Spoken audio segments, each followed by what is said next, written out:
a pesar de todos los rumores, Felipe González encabezará la lista del Partido Socialista en las próximas elecciones generales. El ciclo de 13 años como presidente del Gobierno ofrece un balance desigual. Para unos, Felipe González ha sido el autor del cambio y del asentamiento de la democracia en España. Para otros, sin embargo, ha sido el máximo responsable de los escándalos y de la corrupción. Lo cierto es que en los últimos tiempos se ha convertido en el centro de la polémica que ha tensionado la vida política en España. En este programa especial queremos comenzar a ver la historia con un cierto distanciamiento. Los testimonios, las imágenes inéditas, las frases recobradas nos muestran las distintas caras de un hombre que ha encabezado las listas de los socialistas en las 6 últimas elecciones generales desde el asentamiento de la democracia en España. Las 6 caras de un presidente que no sabe si dejará de serlo.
Madrid, enero de 1975.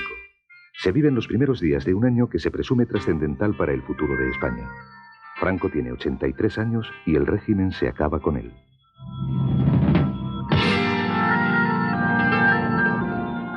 A ese Madrid lleno de incertidumbres acaba de llegar un joven abogado sevillano. Tiene 33 años y desde hace unas semanas es el nuevo secretario general del ilegal Partido Socialista Obrero Español. Su nombre, Felipe González Márquez, aunque la policía y algunos iniciados lo conocen como Isidoro. Para el resto de los españoles, el joven que esa mañana camina por la madrileña Plaza de Colón es un completo desconocido.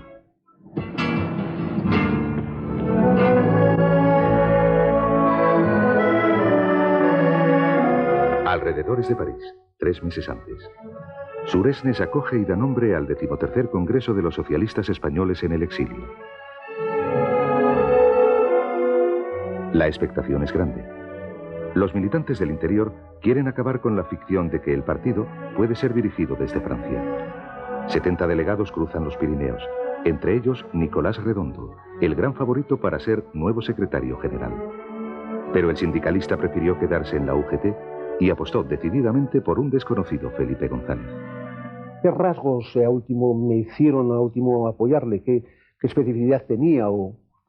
Pues hombre, yo creo que era un buen comunicador, era un hombre al último que llegaba a la gente, que parecía que tenía las ideas claras y consiguientemente a mí me parecía que era digno, ¿no?, de apoyarle y, valga la palabra, y digno de confianza. De no haber tenido el respaldo de una figura histórica del socialismo como Nicolás Redondo, que a todos nos daba una absoluta garantía en cuanto a sus decisiones, de no haber tenido ese respaldo, pues es evidente que no hubiera sido elevado a la categoría de secretario general. El Partido Socialista, fuertemente escindido entre renovadores e históricos, encuentra en Felipe González a un árbitro perfecto. Él es el rostro carismático para un momento crucial. Ante la prensa extranjera, González vende los riesgos de ser socialista. La simple pertenencia a una organización política como el Partido Socialista comporta penas de prisión hasta 6 años. Después, la pertenencia de forma cualificada, es decir, con responsabilidades de dirección, comporta penas de hasta 20 años.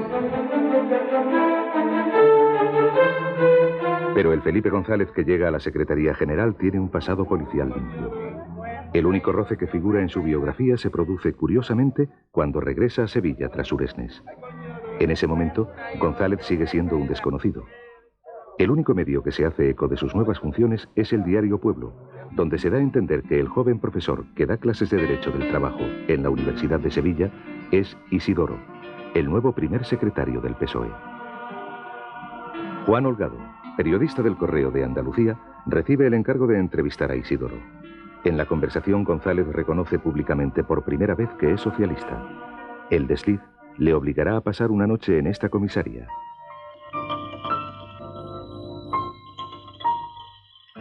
Felipe me contó su interrogatorio. Entre otras cosas, le habían preguntado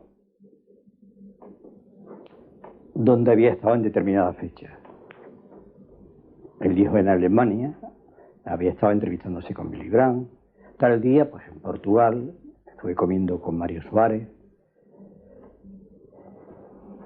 Y en tal fecha, pues estuve en París entrevistándome con Mitterrand. Entonces, uno de los policías que le estaba interrogando se dirigió al otro compañero policía y le dice: oye, cualquier día vamos a tener que pedir trabajo a este hombre.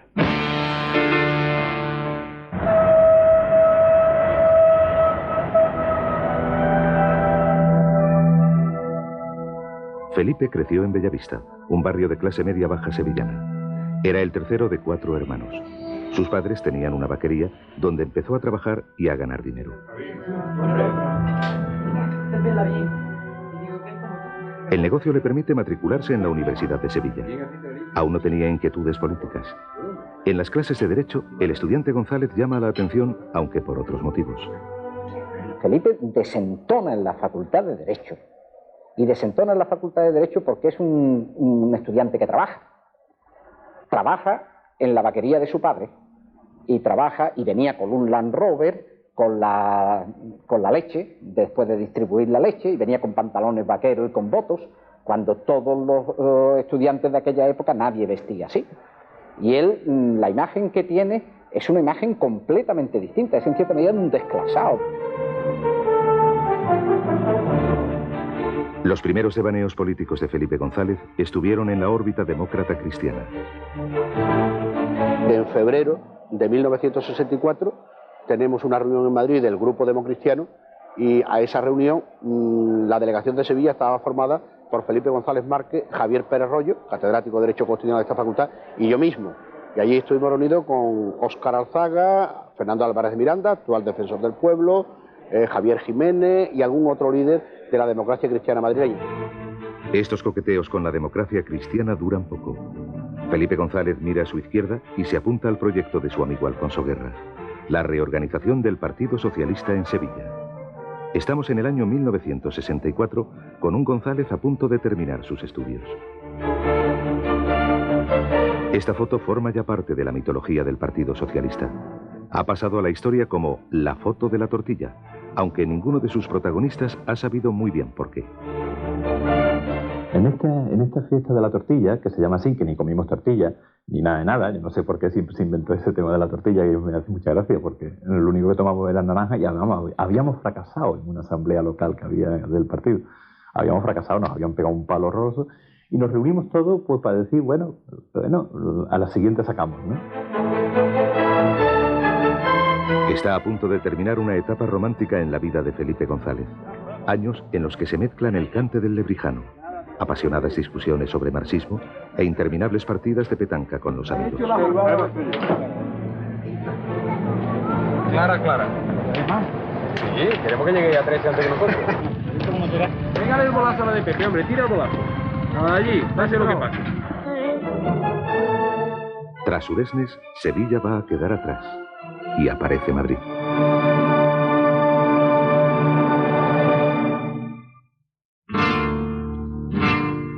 El González que a comienzos de 1975 se traslada a Madrid apenas tiene recursos.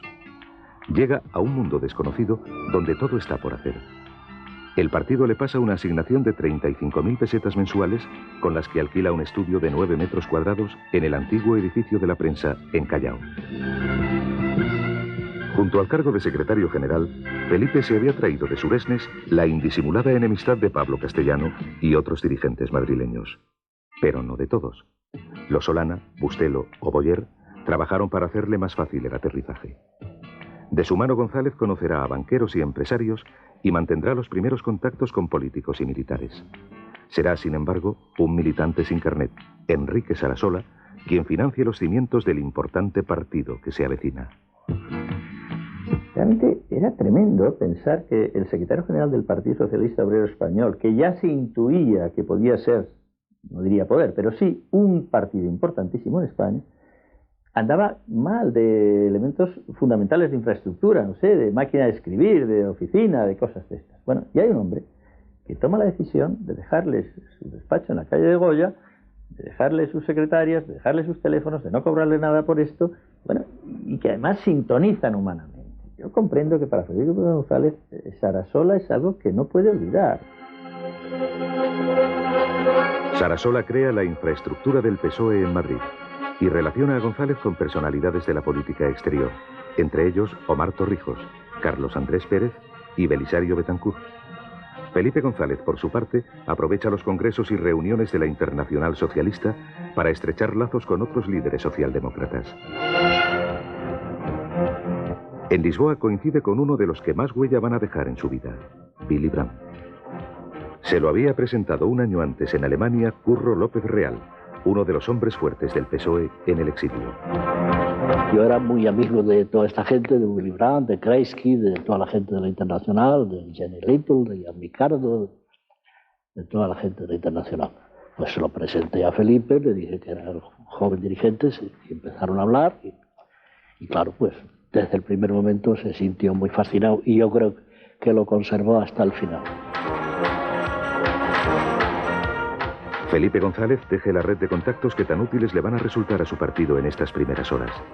El PSOE no era aún legal y padecía una tremenda falta de recursos.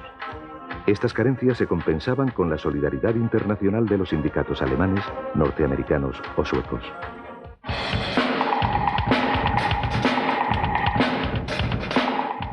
Los constantes viajes de Felipe González por el extranjero estuvieron a punto de hacerle perder uno de los momentos cruciales de la reciente historia de España. El 19 de noviembre de 1975, tras una breve estancia en Alemania, González hace escala en París para entrevistarse con Santiago Carrillo. Ese mismo día se dirige a la capital de España, donde aterriza a las 10 de la noche.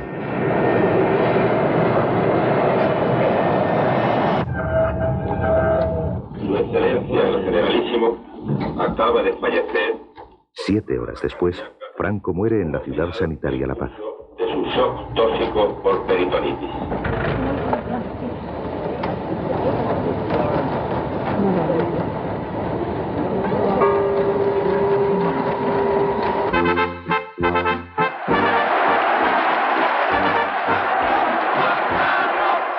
El rey Juan Carlos se está preparando para dar el golpe de timón hacia la democracia que aún se hará esperar. Ante la confusión y batallas políticas que se avecinan, González da a conocer sus mínimos políticos innegociables. En principio, la devolución de la soberanía al pueblo, la libertad de los partidos políticos, la libertad sindical, la libertad de prensa, en definitiva, todo el cuadro de libertades que componen una sociedad políticamente democrática. La nit és llarga, la nit. El ansia de libertad saca a la calle a los españoles. Cualquier acto cultural se convierte en manifestación política. Paseo de la Castellana en Madrid. Felipe González, que quiere convertir al PSOE en fuerza hegemónica de la izquierda, se deja ver en alguna de estas convocatorias.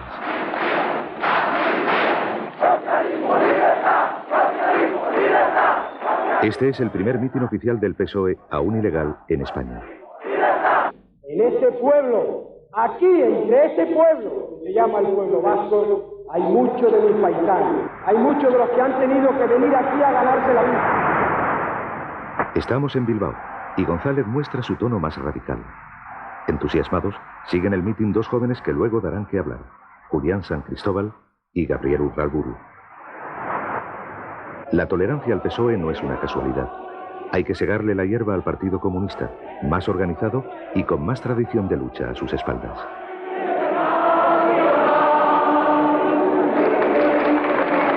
Ahora Euskadi hasta Tutá. ¡Viva el socialismo!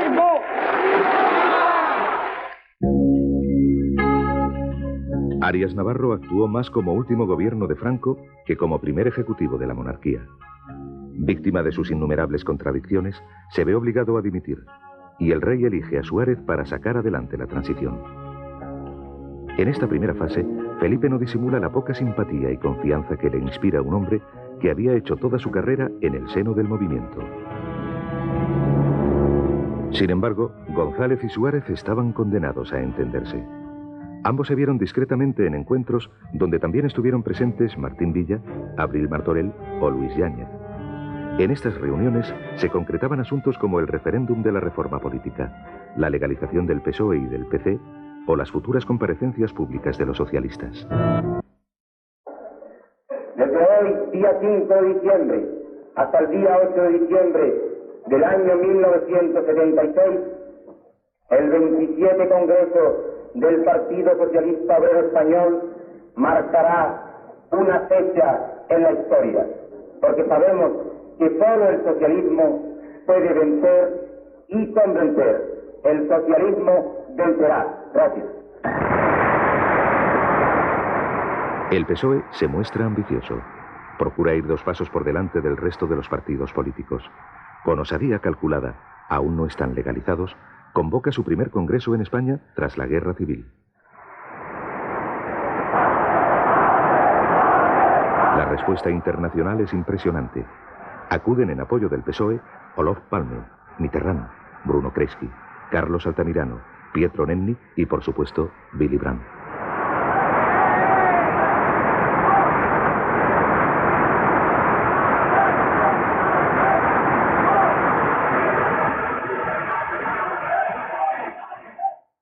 Europa necesita a España, así como, a mi parecer, España necesita a Europa. España necesita, con toda certeza, una fuerza vigorosa, un movimiento vital del socialismo democrático. Salud, compañeros. Después de décadas de ostracismo, los socialistas pueden gritar sus eslóganes. Aprovechando la euforia reinante, se introduce en la definición del PSOE un concepto hasta entonces ausente: el marxismo. Somos un partido marxista porque entendemos el método científico de conocimiento, de transformación de la sociedad capitalista a través de la lucha de clases como motor de la historia. Las intervenciones de Felipe González están a tono con el ambiente caldeado que se respira durante el Congreso. El Partido Socialista seguirá fiel a su programa máximo. Conquistará irreversiblemente una sociedad distinta. Una sociedad como nuestros fundadores soñaron. Una sociedad en la cual la explotación del hombre por el hombre desaparezca. Una sociedad sin clases. El partido no va a renunciar nunca a esa meta. Que lo sepan todos. El Felipe que pronuncia este discurso es radical, marxista y republicano. No tenía otro remedio. Las bases socialistas descienden de militantes que se habían batido por una bandera muy concreta.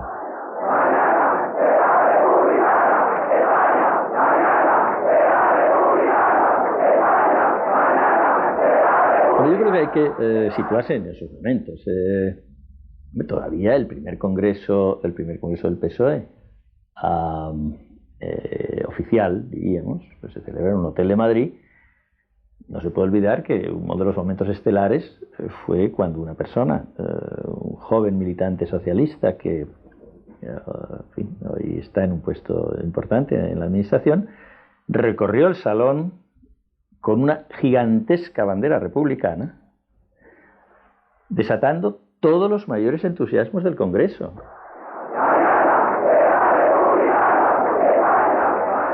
Pero en paralelo se están lanzando cabos entre el PSOE y la monarquía. Antes del Congreso, el entonces príncipe de España y Felipe González han mantenido contacto a través de personas interpuestas. Esto lo hicimos casi a título personal, es decir, funcionaba, es verdad. Yo informaba a Felipe González y el rey sabía que era una situación no oficial, que era oficiosa, pero eso ayudó muchísimo. Estoy convencido a que dentro del Partido Socialista se entendiera que el rey iba a dar pasos gigantes en el camino hacia la democracia de España, por una parte, y por otra que el rey entendiera también, bueno, los pasos confusos a veces que daba el Partido Socialista, porque tenía que ser así, pero cómo había una voluntad clarísima de que el Partido Socialista fuera una pieza clave para la convivencia de España. 2 meses después del Congreso de Madrid, el PSOE es legalizado. Los socialistas están en condiciones de concurrir a las primeras elecciones generales en democracia.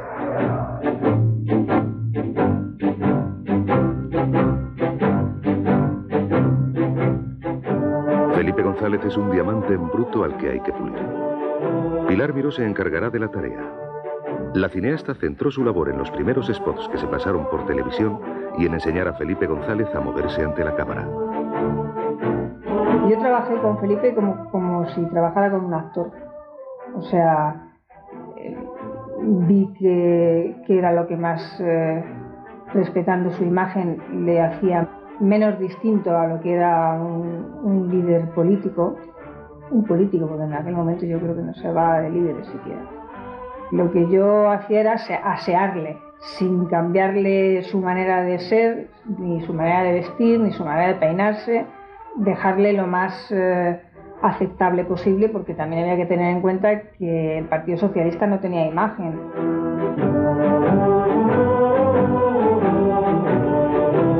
Yo creo que comparándole a alguien podría ser una especie de Harrison Ford. En los personajes de Harrison Ford del campo. O sea, era tosco y como muy ingenuo. Tenía una cierta ingenuidad que yo creo que además traspasó en cuanto a la repercusión de su imagen. Porque era ingenuo, pero era sincero, y esa sinceridad se transmitía muy fácilmente. Ciudadanas y ciudadanos, la campaña electoral toca a su fin. Como diría Besteiro, la hora de la verdad ha sonado ya.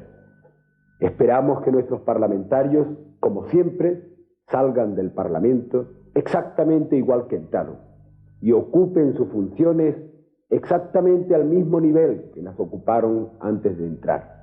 Esperamos que nuestros parlamentarios sigan haciendo honor a la historia de nuestro partido, saliendo del Parlamento exactamente igual en cuanto a bienes, en cuanto a fortunas, en cuanto a favores, que cuando entraron. Esperamos, por consiguiente, con una gran confianza su voto. La honestidad que transmite González da sus frutos. UCD gana las elecciones con 165 escaños, pero el PSOE logra 118 diputados, un buen resultado que convierte a González en alternativa de poder. Para eso hace falta moderación. Y la moderación empieza con los gestos.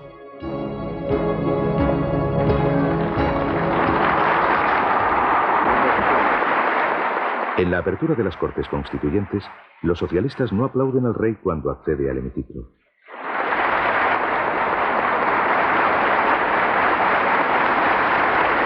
Señores diputados y senadores.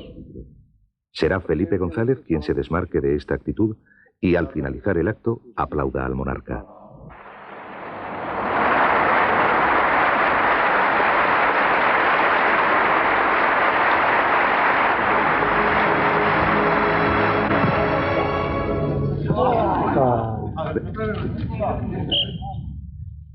Antes de que la timidez se convirtiera en aislamiento y el poder acabara con su frescura, la seducción de Felipe González se basaba en el trato directo y claro que mantenía con sus interlocutores.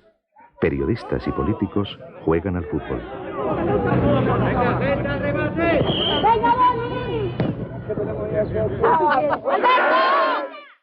El partido de fútbol fue para celebrar el final del debate de la Constitución en la Comisión Constitucional. Y entonces se decidió celebrarlo con un partido de fútbol entre políticos y periodistas. Y fue eso, vamos, el ambiente de alegría, además de todos, de unos y otros, porque se había aprobado la Constitución. En fin, era diferente totalmente ahora. Estos modales recuerdan que en democracia hasta era posible tutear a un líder político. Entonces, el secretario general de un partido que huele ya el poder es simplemente Felipe.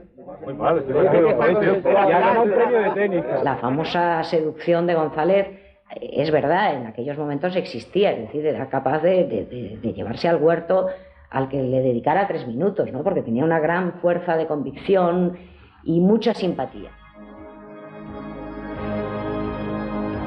Felipe estaba más guapo con el pelo largo. Ya ha cambiado, ¿eh? Ya ha cambiado. La noche del 1 de marzo de 1979, Felipe y su partido reciben un jarro de agua fría. El PSOE solo gana 3 diputados respecto a las anteriores elecciones generales. González encuentra la excusa perfecta para poner en práctica lo que lleva meses planeando. No se puede tomar a Marx como un todo absoluto, compañeros. No se puede. Hay que hacerlo críticamente. Hay que ser socialistas antes que marxistas.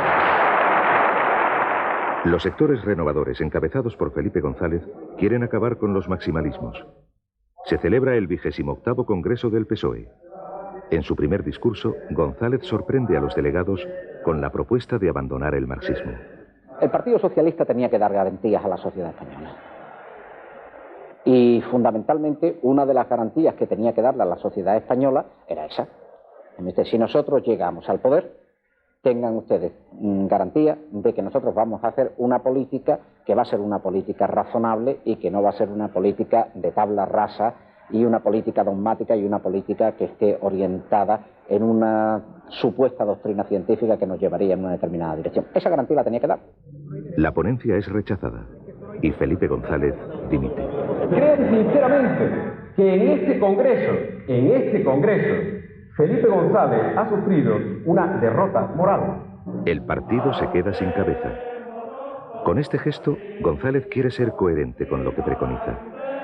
Pero su dimisión denota también su gusto y tendencia a los retos como estrategia política.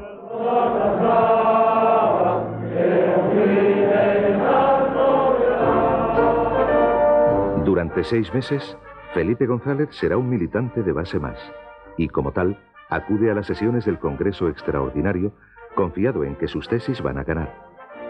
González sabía lo que se hacía al dimitir. Aunque a lo largo de su carrera se van a reproducir las amenazas de dimisión, esta imagen, la de un Felipe perdido entre otros compañeros de partido, ya no se volverá a repetir. Con su decisión, Felipe González no solo estaba apostando por un cambio ideológico. Lo que se discutía en aquel congreso era el concepto de partido. Iba a seguir siendo un partido democrático de una democracia muy horizontalizada, donde el protagonista del congreso iba a ser el delegado y el delegado de agrupación local. Hoy vamos hacia un partido piramidalizado, donde el líder carismático iba a concentrar en su mano toda clase de poderes y hacer o deshacer lo que le pareciera conveniente. Y ganó la batalla. Felipe González ganó la batalla y por goleada. Es también el principio del fin para aquellos que, como Castellano o Gómez Llorente, se le habían enfrentado. Están haciendo un nuevo concepto del partido, el felipismo.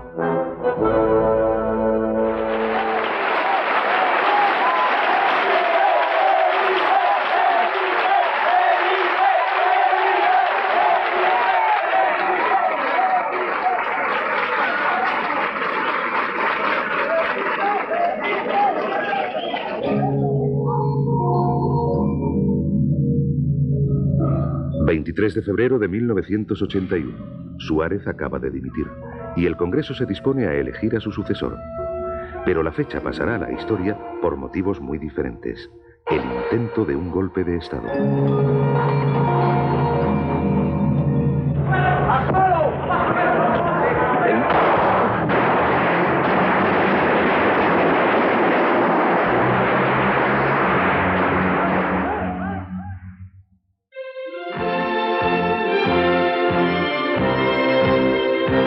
La intentona golpista determina la estrategia del PSOE, que se ofrece como la izquierda moderada que puede acabar con el pasado.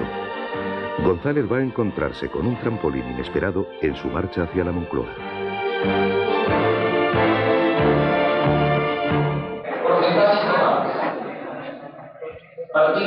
Socialista Obrero Español, 48%. En las elecciones generales de 1982, el PSOE consigue algo sin precedentes en un partido de izquierdas. Más de 10 millones de votos y la mayoría absoluta.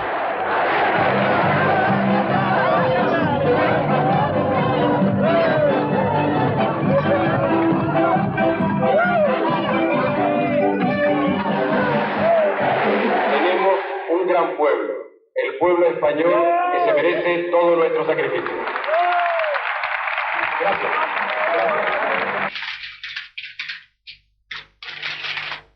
Prometo por mi conciencia y honor cumplir fielmente las obligaciones del cargo de presidente del gobierno con lealtad al rey y guardar y hacer guardar la Constitución como norma fundamental del Estado.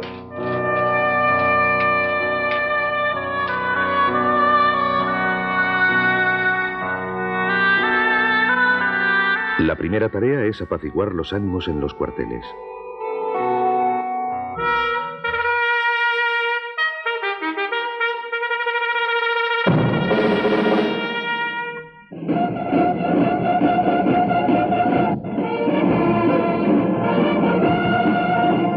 Con abrigo azul, en pleno invierno, recién nombrado presidente, Felipe González entra en la Brunete, la división acorazada que hubo que detener para evitar que el golpe de Estado triunfara el 23 de febrero. Con este gesto, Felipe González quiere dejar claro que el ejército está supeditado al poder civil. Pero nada más llegar al poder, Felipe González se topa con el terrorismo. Los sobresaltos son continuos. Son los años del tiro en la nuca.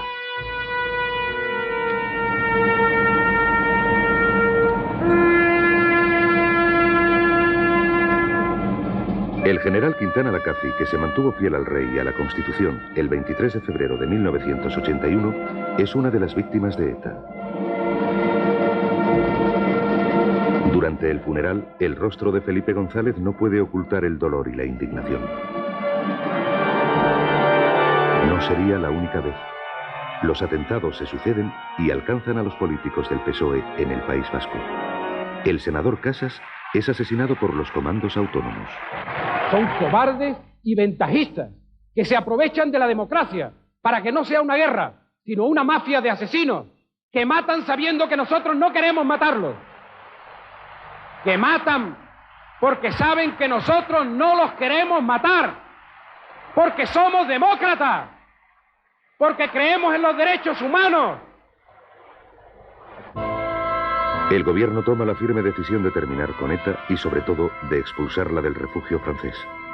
Felipe González ve a Mitterrand y se inician numerosas gestiones para poner fin a la presencia de la organización terrorista en suelo galo. Los franceses no parecen convencidos. Surge entonces el GAL, y con él los atentados contra miembros de ETA en el sur de Francia. En el País Vasco, algunos sectores insinúan que el gobierno está detrás del GAL. En Francia lo plantean sin tapujos. Monsieur González, est-ce qu'une démocratie comme la vôtre a le droit d'employer tous les moyens, y compris ceux du GAL, que l'on dit manipulés par des policiers proches des plus hautes autorités de l'État espagnol? Vous savez, je ne crois pas qu'il y a, du point de vue démocratique, le droit à employer tous les moyens. Même quand les groupes terroristes ils déclarent qu'ils sont en guerre. Je dois être très clair à cet égard. Aucune implication, aucune protection pour des actions illégales. Aucun. Mais en tout cas, il faut reconnaître que ce type de gens, ils sont déjà terrifiants. El GAL no acabó con ETA, pero sí contribuiría años más tarde a acelerar el final de la etapa socialista. La cúpula de Interior, que aplaudía las feroces críticas de Felipe González a los terroristas durante el 31 Congreso del PSOE, pasaría por la cárcel años más tarde.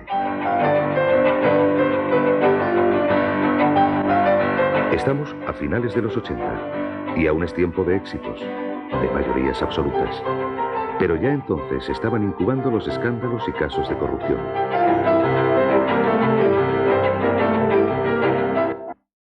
González se convierte en un defensor acérrimo de la Unión Europea. Quiere integrarse en Europa, pero ello implica estar ligado a la Alianza Atlántica. El PSOE está a punto de perder una de sus señas de identidad. El Felipe González, que hizo bandera ideológica de la salida de España de la OTAN, da marcha atrás y defiende la permanencia en la organización militar. Para algunos militantes supuso un cierto sacrificio, sobre todo porque estábamos educados y habíamos vivido un antiatlantismo, porque considerábamos quizás que ese atlantismo y ese militarismo nos ligaba a épocas pasadas.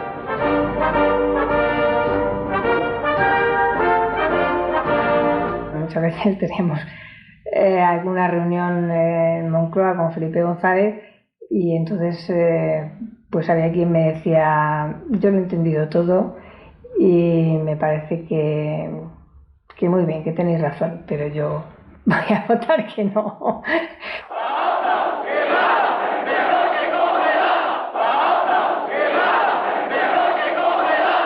Su cambio copernicano de estar diciendo ante el señor Calvo Sotelo, usted nos ha metido en la OTAN y yo sacaré al país de la OTAN, para luego acabar diciendo OTAN sí, ese cambio tan radical, pues hay que explicarlo, pero hay que explicarlo desde la perspectiva de uno mismo, pero no tratar de imponerlo.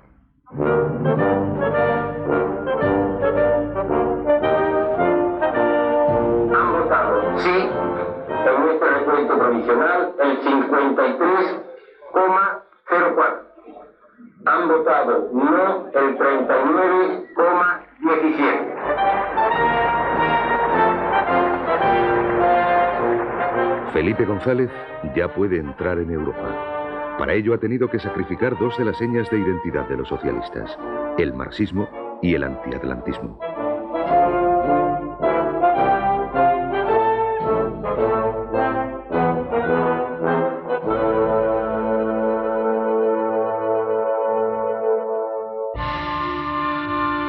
Cada vez más libre de lastres ideológicos, González tiene el camino despejado para hacerlo todo a su manera. Los símbolos, tan importantes en otra época, pronto dejarán de serlo para él. El presidente González sorprende a los españoles a bordo del Azor, el barco en el que navegaba el general Franco.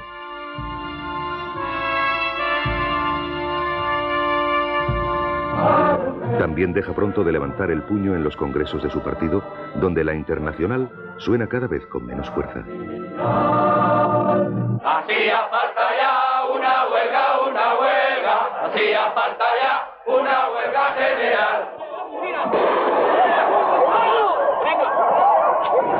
14 de diciembre de 1988. A Felipe González le estalla en las manos una huelga general, y lo que es peor, con la UGT al frente. Nicolás Redondo acusa al presidente de incumplir las promesas hechas en otro tiempo. Yo creo que ha habido errores económicos y sociales, pero lo fundamental que ha cometido Felipe ha sido unos profundos errores culturales. Y ha hecho suyos efectivamente los valores que son efectivamente de la derecha. Las relaciones entre Nicolás Redondo y Felipe González jamás volverán a ser cordiales. Pocos meses después de la huelga general, en el 31 Congreso de su partido, Felipe González intenta la conciliación a su manera y propone al secretario general de UGT que vuelva a sentarse en los órganos de dirección del Partido Socialista. Le quiero decir al compañero del partido, compañero socialista Nicolás Redondo, secretario general de la UGT, que tiene una silla esperándolo en la nueva comisión ejecutiva, que está invitado, como todos los compañeros de la dirección de la UGT, está invitado a un diálogo, y a una presencia permanente. Que esa invitación se la hicieron hace 100 años. Hoy tengo la legítima satisfacción y el orgullo de reiterarla una vez más. Las puertas del partido, de la dirección del partido, están abiertas a la presencia de la Unión General de Trabajadores. Porque es nuestra obligación como socialistas y sobre todo porque es nuestro deseo como socialistas. Pero Redondo no responde. Felipe González mantiene su política económica contra viento y marea. Se abandona el túnel de la crisis. Primero Boyer y después Solchaga presentan a España como un paraíso para ganar dinero. Hay grandes oportunidades de inversión en nuestro país. Este es el país donde se puede ganar más dinero a corto plazo de toda Europa y quizá uno de los países donde se puede ganar más dinero de todo el mundo. Muchos interpretan este mensaje como una invitación a hacer dinero rápido, sin demasiados miramientos. Se empiezan a manejar comisiones millonarias y prolifera el intercambio de favores, lo que dará en llamarse el tráfico de influencias. La prensa lo denuncia. La bonanza de Felipe González con los medios de comunicación, uno de sus principales apoyos en la llegada al poder, está a punto de terminar. Atención. Atención con ese gusano goebbeliano, que a veces vemos reflejado con una insistencia tremenda. Atención, porque es un intento de descomponer la confianza de los ciudadanos en la democracia. La crítica tiene que ser severa, eficaz. La infamia tenemos que combatirla.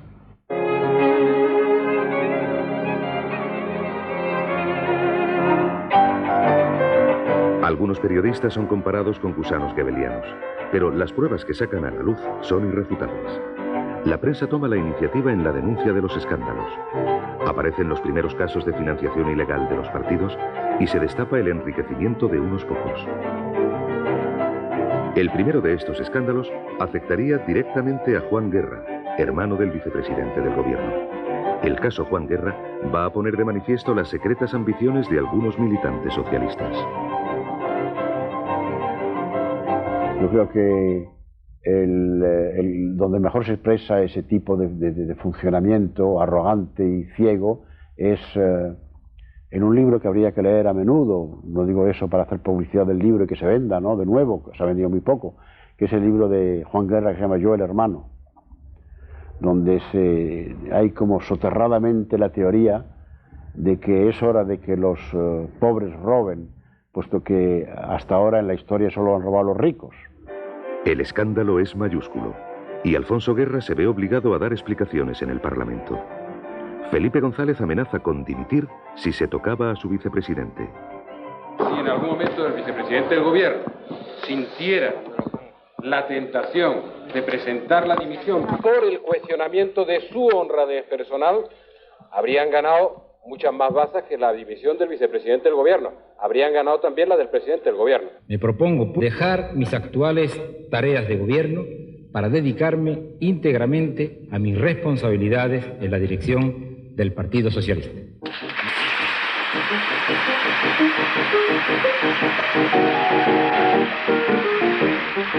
Alfonso Guerra abandonó el gobierno y Felipe González no quiso o no pudo cumplir su amenaza de dimitir.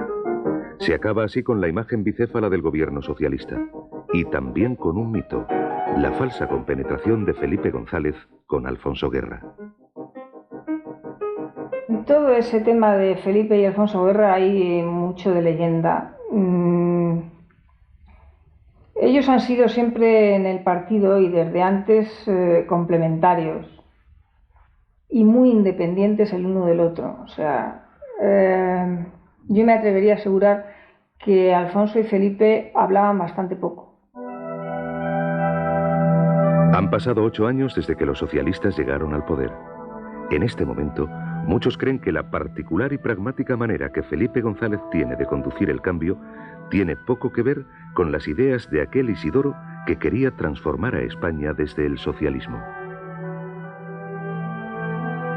Yo no creo que ha cambiado tanto de ideología propiamente hablando, pero lo que ha cambiado es de comportamiento.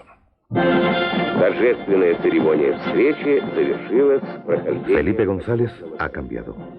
Las responsabilidades del gobierno le alejan de la calle. Su gusto por las relaciones internacionales hace que se sienta más cómodo fuera que dentro de casa.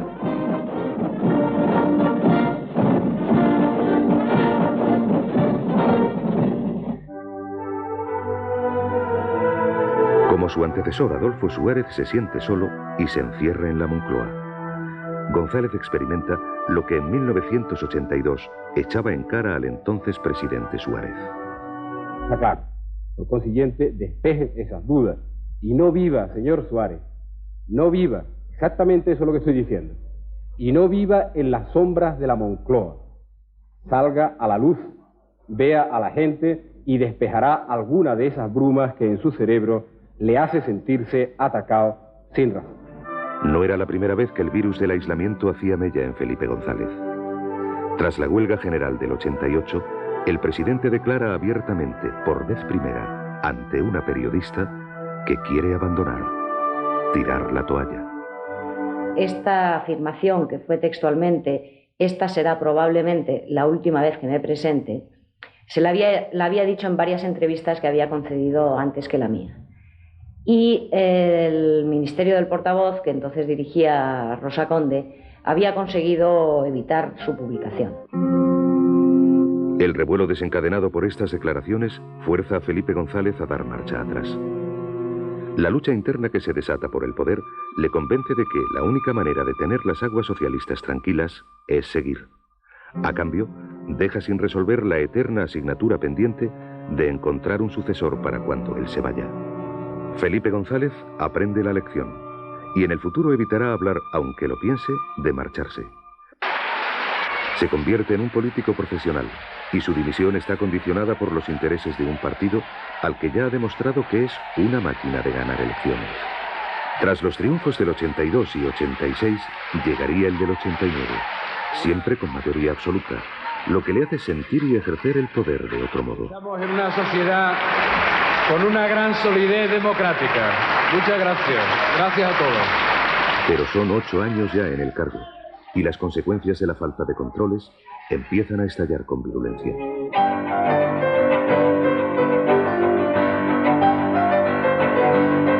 Mariano Rubio, Carmen Salanueva, Luis Roldán son nombres emblemáticos asociados ya a la historia de la corrupción en nuestro país. Tampoco el aparato del Partido Socialista está libre de pecado. El caso Filesa pone al descubierto que se han cometido múltiples irregularidades en la financiación del partido. El asunto venía de lejos. Ya en los inicios de su mandato, Felipe González hubo de responder ante el Parlamento de la financiación de su partido. Negó entonces que se hubieran recibido fondos de la socialdemocracia alemana. Felipe González no ha recibido ni un solo marco del SPD y no me veré nunca obligado a rectificar esta afirmación. Repito, Felipe González, de la Fundación Eber, ni de Flick, ni del SPD ha recibido ni un marco, ni un duro, ni una peseta, como prefiera. A Felipe González nadie lo desmintió, pero lo que no dijo fue que el Partido Socialista Obrero Español sí estaba recibiendo fondos del extranjero, en concreto de Alemania y Francia.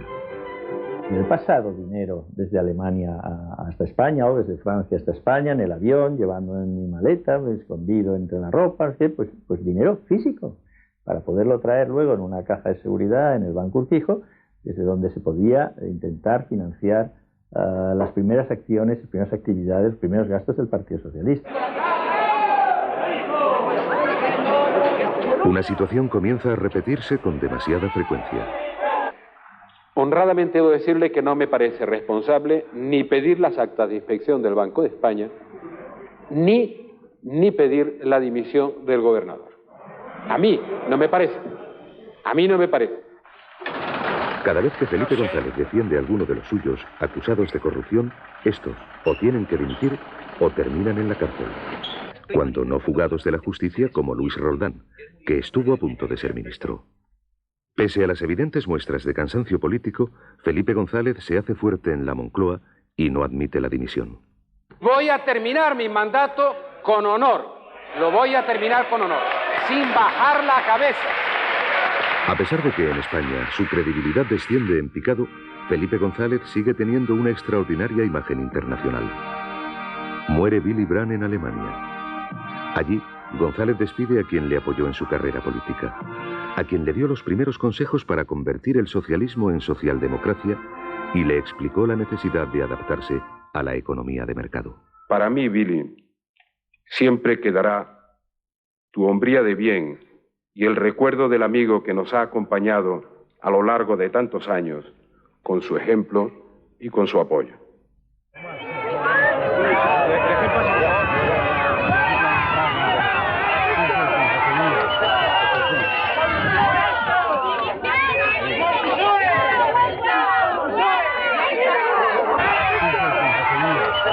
Pero de vuelta a casa se suceden los reveses. Tanto González como sus ministros se ven expuestos a continuos reproches. El abucheo que recibe el propio presidente en la Universidad Autónoma de Madrid le marca excepcionalmente.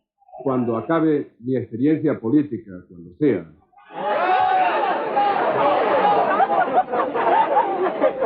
saldré de ella exactamente igual que entré, a pesar de la maledicencia.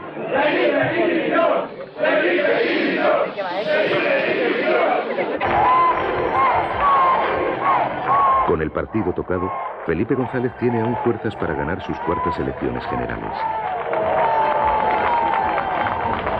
González se muestra decidido a rectificar. Quiero que todos los ciudadanos sepan que he entendido bien el mensaje, que sé que el triunfo debe ser tomado exactamente como un mensaje de cambio sobre el cambio, de impulso democrático. Felipe González quiere rectificar, pero los acontecimientos no se lo permiten. Los escándalos no cesan y los grandes nombres, fichados precisamente para luchar contra la corrupción, le abandonan.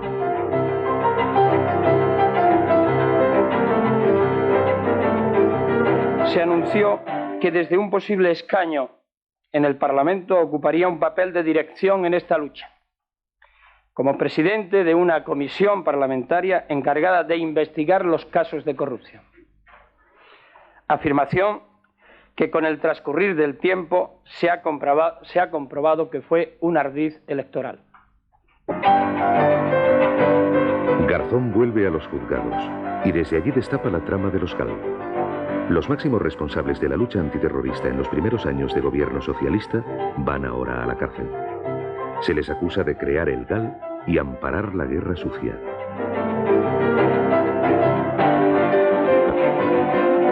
Luego serán los servicios secretos. Aparecen papeles, cintas que revelan que se ha espiado incluso al jefe. Episodios socava la imagen de Felipe González.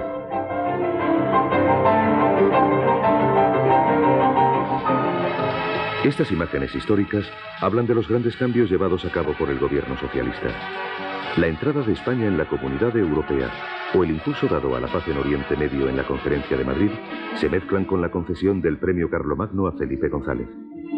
Pero estos logros no son suficientes para hacer olvidar las acusaciones de corrupción que pesan sobre la gestión socialista. El presidente del gobierno entona el mea culpa, pero llega tarde. En este momento tenemos el agobio y el bochorno del comportamiento individual de algunos en los que hemos depositado confianza y han hecho un uso de esa confianza absolutamente intolerable. Y os voy a decir algo que decía el otro día a mis paisanos en Sevilla. Estábamos preparados para muchas cosas, para hacer ese enorme esfuerzo por España. Estábamos preparados para romper esas fronteras del aislamiento. Estábamos preparados para la cultura de la democracia y estábamos preparados para hacer ese esfuerzo de transformación de nuestro país, pero no lo estábamos para aguantar a sinvergüenzas en nuestras filas. No lo podíamos concebir.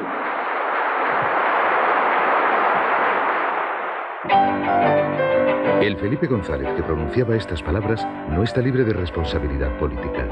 Miembros de su partido o de gobiernos por él presididos se verán afectados meses después por más de una docena de sumarios. Por vez primera también llega al Supremo un sumario que contiene el nombre del presidente, algo sin precedentes en nuestra historia. Son muchos frentes y la moral y resistencia del político González se resienten. El presidente del gobierno decide adelantar las elecciones e insinúa en múltiples ocasiones que él no será ya el candidato de su partido. Pero Javier Solana, la persona llamada a sucederle, es nombrado secretario general de la OTAN. Como en el 89, los planes de Felipe González se vienen abajo y reaparece un rasgo que ha sido una de las constantes de su carrera política: el gusto por los retos. Es una persona que no se achica ante el riesgo ni ante los problemas, sino que todo lo contrario. Suele crecerse, como decimos aquí, empleando un símil taurino, se crece ante el castigo, es decir, que se crece ante el peligro y ante el riesgo. Y eso lo tiene él atestiguado y demostrado en muchos años de experiencia política. El protagonismo internacional corroborado en la Cumbre de Madrid. La carambola que llevó a Solana a la OTAN o, como dicen sus allegados, el simple gusto por los retos, han ayudado a González a deshojar la margarita.